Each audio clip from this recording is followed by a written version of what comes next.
Per il coraggioso straniero si aprono persino le porte del Palazzo Imperiale.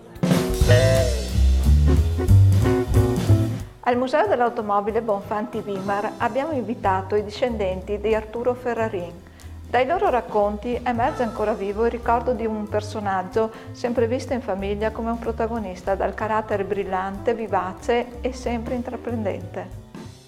Trova immediata conferma un particolare momento della storia d'Italia, e cioè il disagio in cui si era trovato Arturo Ferrarin ed altri campioni del volo, allorquando Italo Balbo, responsabile dell'aeronautica militare, decise di tagliare i voli individuali a favore degli addestramenti in volo di gruppo, più confacenti ad una preparazione per scopi militari. Io sono Mario Ferrarin, nipote di Arturo, che era il fratello di papà.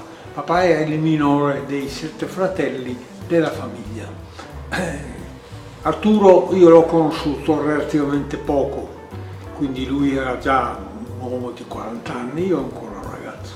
Lo ricordo sempre vivace, sempre entusiasta dei suoi voli.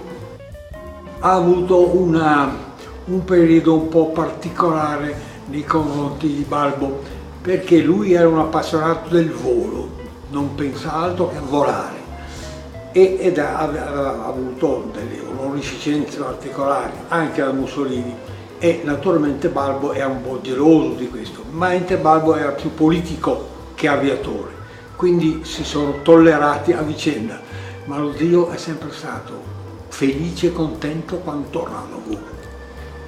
Arturo Ferrarin aveva fegato e spirito da vendere. Questo veneto 25enne era nato a Thiene nel 1895. Acquistò fama mondiale con i raid da Roma-Tokyo, compiuti sui veicoli Svanove della Regia Aeronautica, in legno e tela e privi di cabina chiusa.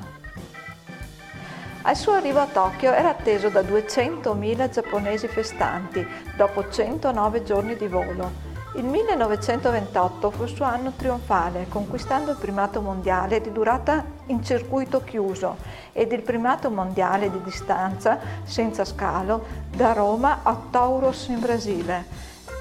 Era anche un Casanova che ha lasciato tanti cuori infranti e, come ricorda anche il nipote, sempre scherzoso e pieno di vita.